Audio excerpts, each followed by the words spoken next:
What if my office or Rafi Tulfo in Action mapatake down yan in 1 week or less yung mga product na sinasabi ng FDA ay huwag tangkilikin, pero ang sabi ng FDA mahirap nilang tanggalin. Paano kung kaya kong pantanggalin yan in less than a week? Would the FDA director willing to resign? Yung flu lang, hindi natin ma-solve yun. To be fair, past administration, November din. Kung yun ay ginawa ni Secretary, at least may isa siya na hindi nagawa ng ibang administrasyon. Pero wala eh. Imbis na November 1, nandito na. November 26 na, wala pa rin. Kasi tayo, komportable tayo. Nagkasakit tayo, may St. Luke's, may Asian, may Makati Med. Pero paano naman yung mga kababayan natin na may nanay na 80 years old na napakahirap, pagka nag-flu tapos nagka-pneumonia, mamamatay na lang. Di natin bibigyan ng bakuna?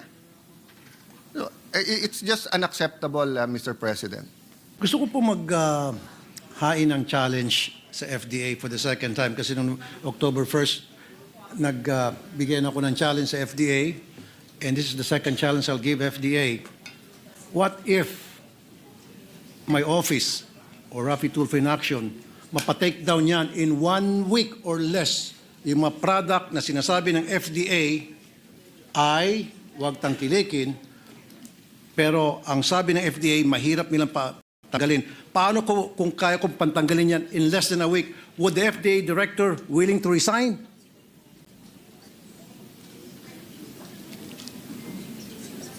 Or Director General? Well, wala po dito si Director General. How about if I'll tell the Secretary? Will you tell your Director General of the FDA kung mapatake down ko mga yon na pinakita ko in 1 week, will you ask him to resign? Challenge taken.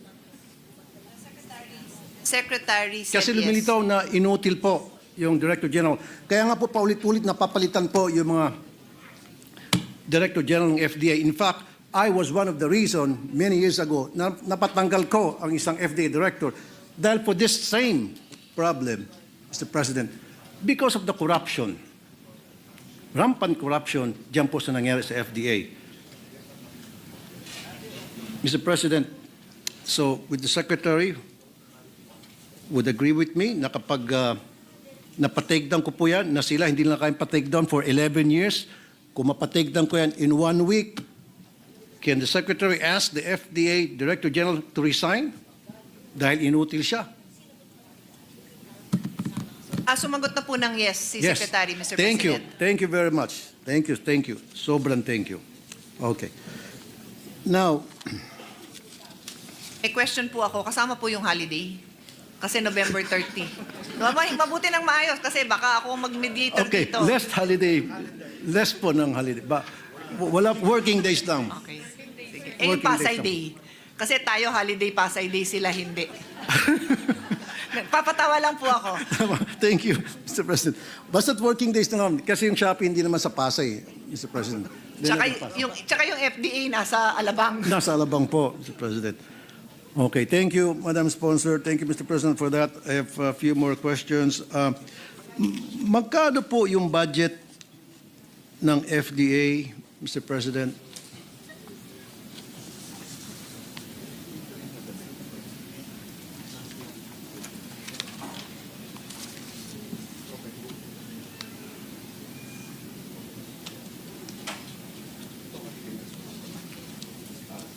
So the total appropriation, Mr. President, is 1.137 billion. Okay. Thank you, Madam Sponsor. Pwede hong makakuha ng breakdown kasi ang pagkakaintindi ko, 600-something million budget from the government and then 500 million yung galing sa revenue nakita nila. So that will be 1.1-something billion altogether. That is correct, Mr. President. So there's a new appropriation of 620,626,000, and then automatic appropriation is 517,032,000 pesos, Mr. President. So the total is 1.1. Excuse me, 1.137 billion, Mr. President. Thank you, Madam Sponsor, Mr. President. Dalawa lang issue sa FDA, Mr. President. gaano po katagal ang processing ng CPR or Certificate of Product Registration? Meron ho ba tayong standard na sinusunod as to the length of the processing period? Kasi ayon sa ARTA, it should be 20 days, it could be 30 days, or a little more. So yung CPRPS, depende siya kung cosmetic. The reason why I asked that, Mr. President, dahil marami pong mga nagsusumbong na sa akin na yung kanilang mga CPR umaabot na 3 taon, 5 taon hanggang sa they just give up dahil hindi napoprocess yung kanilang CPR. Pero kapag yung mga multinational pharmaceutical companies nag-apply, in less than a month, naaprubahan, Mr. President. Hindi. Asan yung regulated? Yung mga medicines, drugs. At kapag naglagay yung mga maliliit na pharmaceutical company by the millions of pesos, saka sila naaprubahan, Mr. President. Mr. President, I can give you the number of days that they are. Well, it says here average processing time, so I don't know if this is accurate, no? But I'll just read it, and then I will Yes, ask thank you. FDA to confirm, because what His Honor says is also information that I have received, na buti pa kamo kung umaabot lang ng buwan, di ba? Umaabot talaga ng taon. So, but, okay, the official answer is for cosmetics, the CPR working days is 17. For toys and childcare articles, it's 12. For household urban pesticide, pag initial, it is 86 days. So that is almost 3 months. Pag renewal, mas mabilis. I guess kasi very, very, ano ba to? It's a hazardous product, no? Kasi pesticides. And then household urban hazardous substances, 85 days din ang initial. So that's around 3 months. And then, for those that fall under the Center for Drug Regulation and Research, mga gamot natin, no? It is, for initial, it is 463 working days. So that would really be around 2 years. Well, that's the answer, around 2 years. That includes the over-the-counter Is there a difference? drugs? It's still a drug, but by practice, is it faster? Yung mga over-the-counter? Saying if it's new daw. Pagkas new daw So, talaga is- anytime that it's a new product, Mr. President, regardless if it is over-the-counter or a prescription drug, it takes this time. I'd just like to add something to the discussion because I also want to hear the answer, and it will maybe help us understand, not necessarily accept the time it takes, but to understand. A few years ago, after we passed the FDA law, it was explained to me that the process that is being followed it's actually a review of documents. So, for example, a product is registered, let's say, in a regulatory agency that is first class. I don't know what you call them. First, like a mature. There you go. A mature regulatory agency. Then you go through the papers that have been submitted. So when that was explained to me, I was quite excited because I said to myself, and this is like a decade ago, Mr. President, I said to myself, oh, then that would really expedite the process. Kasi nga, it's a paper review. As long as yung papers na hawak mo are genuine, I think meron pang submission niya na kailangan i-prove mo na itong papers mo are properly documented, it would take less time. And yet, here we are, 463 working days pa rin. So, I do not know why it would take that long when it's really a paper submission and these are products. I think it's quite rare, Mr. President, that the products are being registered in the Philippines for the very first time. They either would have been registered in the US, maybe in other Asian countries. Ang problem daw nila is lack of manpower. And the answer there is they cannot hire more if you do not submit your 5-year development plan, which narinig ko na a decade ago. Correct. Tumanda na ako ng 10 decades, ng 1 decade, naririnig ko pa rin yon. Correct. Sana hindi Madam rin Sponsor. kayo magpaabot ng 1 decade bago natin mahanap yung solusyon na ito. Tama kay Madam Sponsor. Nag-promise ang FDA, that was back in May, sinulat yan sa Philippine Inquirer, and then Manila Bulletin and ABS-CBN, na nag-promise ang FDA na to cut by half approval time for new products. When is that? I just can't see the date. Is that this year? That was May 5, 2025. When the new director took over, Mr. Yes. President, yan yun. He promised it, pero Mr. President, marami pa rin mga complaints na kadating sa akin na 5 years hindi pa rin po naaprubahan yung over-the-counter nila ng mga application for CPR, over-the-counter medicine for CPR. And also, Mr. President, napansin din ng mga na-complain sa akin, pag mga multinational companies ang nag-a-apply, napakabilis ang approval ng CPR, Mr. President.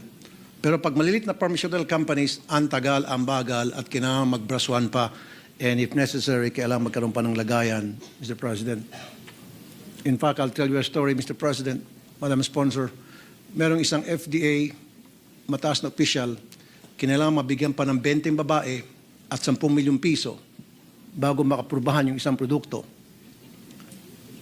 At ang masaklap pa niyan, nabigyan na nga, hindi pa rin nag-deliver doon sa promise na aprubahan po yung produktong napipending ng FDA, Mr. President. And another example, Mr. President, Madam Sponsor, in 2015, merong isang insect killer registered sa FDA. Makabago siya kasi water-based. He entered into the market 2015. It went smoothly. And then, pagdating ng 2021, this product was making 100 million pesos. All of a sudden, hindi na ni-renew ang kanilang CPR. Pumasok ang Baygon, ginaya ng Baygon yung ingredients nila, which is water-based, and now Baygon has it. Pinatay nila itong strike insect killer para pagbigyan na wag bumaba ang sales ng Baygon dahil kinakain na ng strike ang kita ng Baygon. Mr. President, marami pong ganitong senaryo na pinapatay ang mga produkto na gawa ng mga malilit na pharmaceutical companies just because sila po ay nakakapitas ng revenue sa mga malalaking products na multinational companies because they're cheaper. And this is a good example, this strike insect killer. And it happens on a regular basis, Mr. President. Pag yung malalaking pharmaceutical companies nag-apply ng CPR, mabilis ang approval, boom. Pero pag yung maliliit, napakatagal. At there are times na naaprubahan at magandang takbo ng produktong yon, nakita ng mga multinational companies, mukhang tinatalo na kami nito, mas mura pa sa amin, pinapatay po ng FDA. Yun po sinasabi kong korupsyon. And that happens on a regular basis, Mr. President. I think it's about time na talagang magkaroon po ng house cleaning sa FDA, Mr. President. Mr. President, I'm very bothered by what His Honor says, but I believe that mukhang totoo yung mga yan kasi nangyayari po yan worldwide. It's not acceptable, but well-documented kasi yung mga ganyang kwento in the books that I read, no? So that's why I'm not surprised at all. Yun lang, walang nagpa-publish ng librong ganyan dito sa atin. Baka kayo po pwede mag-publish kasi ganyan-ganyan din yung mga kwento, Thank Mr. you. President. That's why I believe you.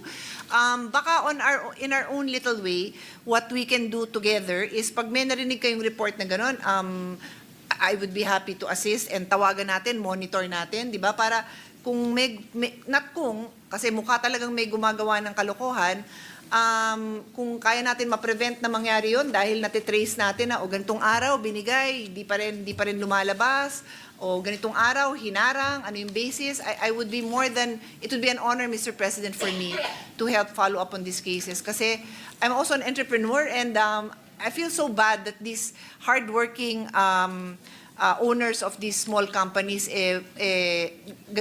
nagagamit pa ang gobyerno para yung kanilang maayos na negosyo sirain at ang iba ang nakikinabang. Hindi ho tama yan. And now that you've told me about it, I would like to be part of the solution, Mr. President. Thank you, Madam Sponsor. Thank you, Mr. President. Now let's move on sa DOH. In the past 3 years, millions and billions pesos worth of medicines na expired or hindi na-deliver, which cost that much sa ating gobyerno. Bakit po tuloy-tuloy pa rin yun sa DOH, itong mga medicines na napapabayaan mag-expire o hindi na-deliver? Magkano yung amount?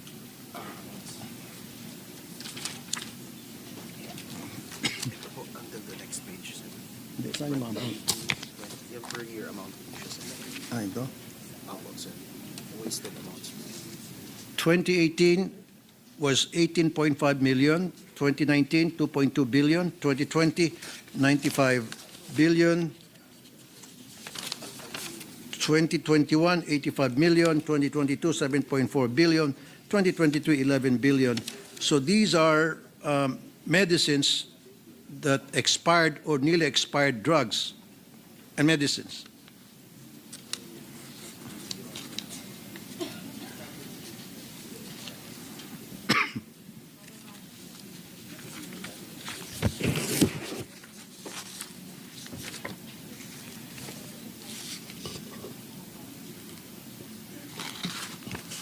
Okay, Mr. President, the response of DOH is their logistics. They have problems with their logistics, and that's why they are continually working on improving the supply chain and also asset management, because in the past, according to the Secretary, dinatnan na rin nila itong mga gamot na nag-expire.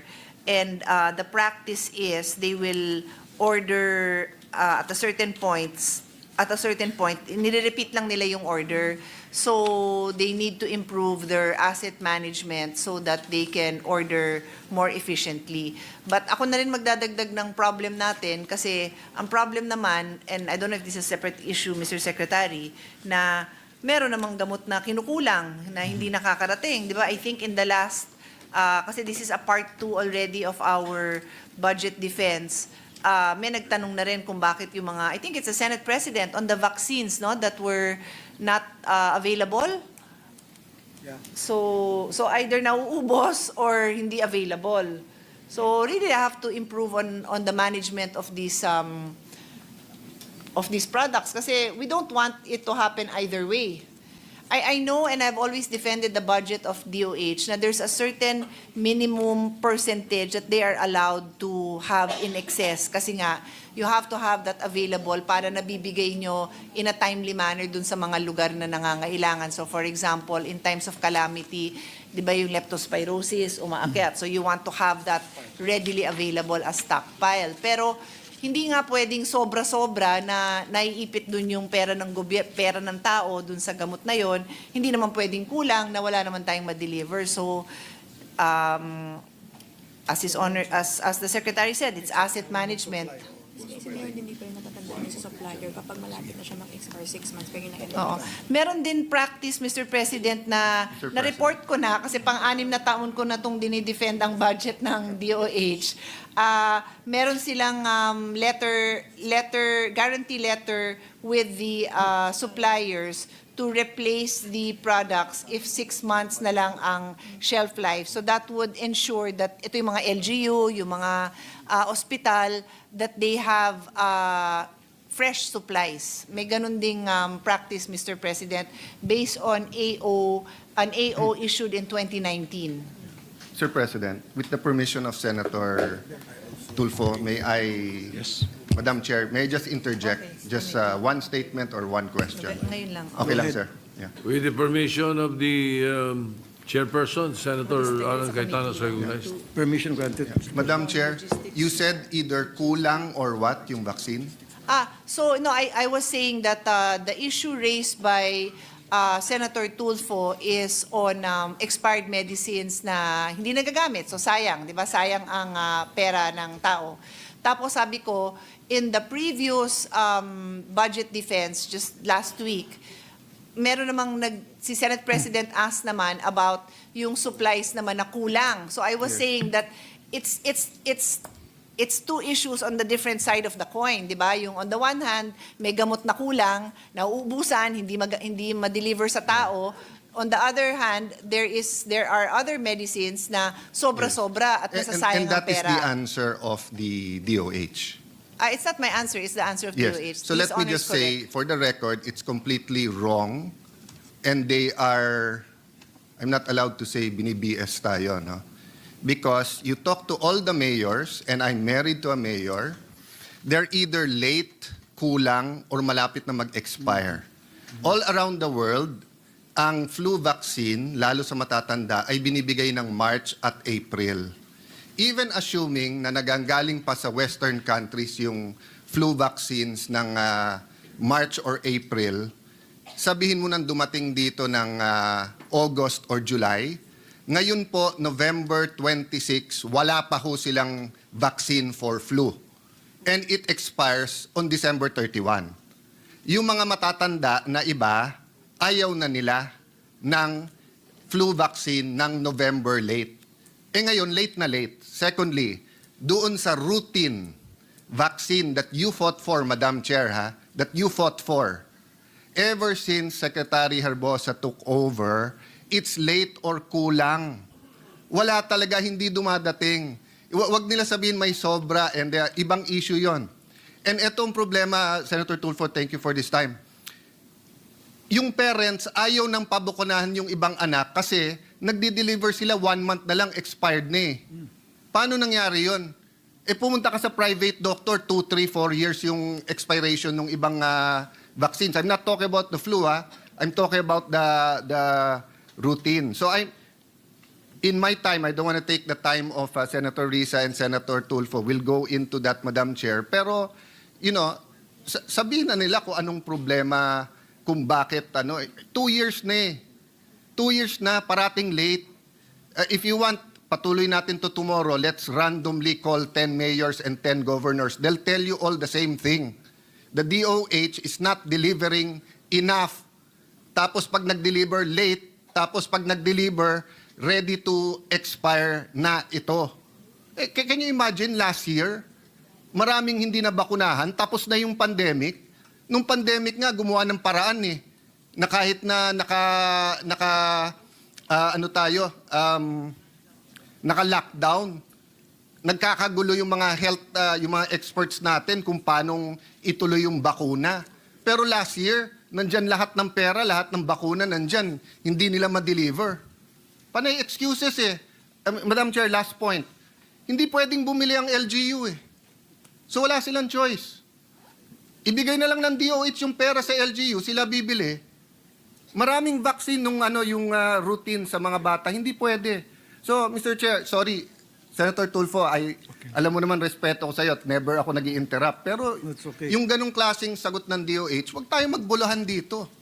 Health ng mga bata to future ng bansa to, tapos ganyan ang sagot natin na meron ganito, meron. Hindi totoo yun. 2 years na. Kailan magbabago yan? Can you guarantee us? O yun, isang tanong lang. Can you guarantee us in 2026 there'll be no delays? Because if not, let's get a secretary who can. Cambodia at saka Laos hindi nalilate yung bakuna Pilipinas nalilate yung bakuna. Sorry for that, Mr. President. Yes, we took that up the last time around, if the chairperson will recall. The LGUs may, but ang presyo, times 10. Kung 10 pesos ang bili ng DOH, pag LGU ang bumili, Mr. President, hindi nagiging 150 pesos or 100 Mr. pesos. President, hindi lahat po I just called yung city health namin. There are certain vaccines they're not allowed to buy kasi DOH lang ang pwede.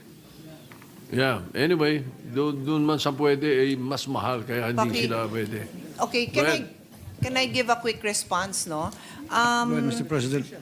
So, Mr. President, the Secretary admits that they've had a major procurement problem. In fact, he has fired their procurement officer. As to whether they can handle it better next year, I don't know yet if there's an answer because the Secretary admits that given the billions of pesos involved here, there is so much competition among the bidders, And this representation recognizes that that is an issue, but that this representation also recognizes that if there's a will, there's a way. Because if Cambodia and Laos, if we do our job well, hindi dapat... Madam Chair, just as a follow-up. Let me complete my Yes. sentence. These bidders should be the ones following our rules and not dictating. Because of the delay, then we are now putting, I am one with His Honor, that we are putting our children's lives at risk. Yes. Sorry to interrupt, Madam Chair, but you're talking about bidders. Hindi ba ang ginawa ng DOH dinaan sa UNICEF?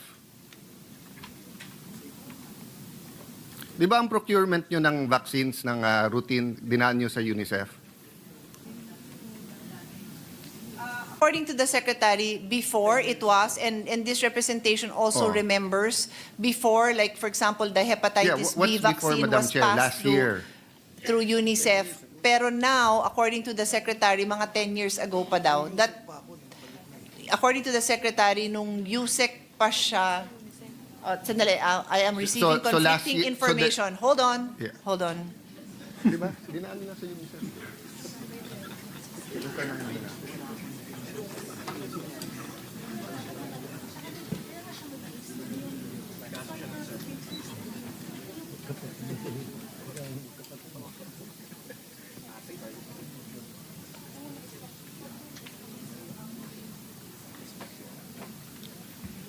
Yan yung pinail sa ombudsman, no? A release of 1.2 billion to UNICEF from February to July 2024. Ano yung matagal na at dati? At coincidence lang ba kasi tumatakbo yung secretary sa WHO? That's why I said, give me a minute to get a clear response. So, due to the measles outbreak, there was a purchase. Is it a one-time purchase? There was a one-time purchase through UNICEF because of the measles outbreak. But aside from that, they do not purchase from UNICEF. So Okay. there is, honor is correct. So, There no. was a purchase. Yeah, so the point is kasi, hindi dapat magkaroon ng problema sa bidders eh. 'Di ba? Ang passport, 3 years nagka-problema sa Aquino administration. 1.5 years, 1 year nagka-problema before my time sa DFA. Noong time ko, 9 months kaming ginugulpe. Then we solved it. O sa LTO, 3 administrasyon, umupo si Vince Dizon. In 3 months, na-solve niya. Plaka ng kotse. Di ba, Senator JV, Senator SP, I think, di ba, nung term mo rin yun nung daming problema sa LTO di ba, yung plaka at saka yung even lisensya. Na-solve lahat Di ba? So, I mean, eto, immunization sa mga bata, you don't know how to slap people around. May mga siraulong bidder dyan, naloloko-lokohin yung bidder, di pakulong nyo.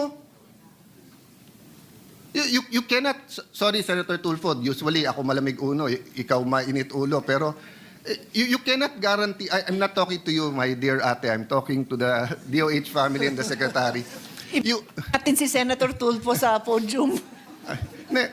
If the secretary cannot guarantee us that in next year there'll be no delays, of course, yung delays that are not foreseen, di ba? Kung may bagyo or nagsara ang mga port at hindi ma-deliver. But yung delays that happened the last 2 years, he has no business being secretary. Imagine, Mr. President, nandito tayo ngayon, 7 p.m., nakikinig tayo, nakailan beses na ang DOH. Hindi nyo magagaranti na bakuna lang, hindi on time. 30% of our kids are endangered of stunting. Ilan sa kanila ang endangered dahil nga sa kahirapan dito sa mga sakit na i-prevent ng bakuna. Ang dami natin pinag-uusapan dito, budget nyo, ang laki-laki. Tapos, yung on time lang yung bakuna, o ibigay nyo lang sa Senate. Yung pera, kami na magbibid. Kami na magdi-deliver. Sorry, Senator Tulfo, but thank you for this intervention. But I think it's unacceptable that we do not have a hard answer here that hindi madidelay ang mga bakuna. We're not talking about all kinds of medicines and competing. Ang pinag-uusapan pa lang natin yung routine na bakuna plus sa senior citizen na yung flu. Yung flu lang, hindi natin ma-solve yun. To be fair, past administration, November din. Kung yun ay ginawa ni Secretary, at least may isa siya na hindi nagawa ng ibang administrasyon. Pero wala Imbis na November 1, nandito na. November 26 na, wala pa rin. Kasi tayo, komportable tayo. Nagkasakit tayo, may St. Luke's, may Asian, may Makati Med. Pero paano naman yung mga kababayan natin na may nanay na 80 years old na napakahirap, pagka nag-flu tapos nagka-pneumonia, mamamatay na lang. Di natin bibigyan ng bakuna? No, it's just unacceptable, Mr. President. We understand the frustration, Mr. President. Just to put on record, because the Senate President asked a very similar, well, identical question about the vaccines, no? The response that we got from DOH is precisely because of the procurement problems, and this is referring to the flu vaccine. The procurement problems, the problems with the bidders, the vaccine, which was due to come sometime March, April, kung madelay man sana May, will be arriving December. So what they did was the December vaccine is now has that formulation for the next year's variants of viruses that are normally, well, that are predicted to happen next year. But I hope Senator Alan heard that because that response was for him. Thank you, Mr. President.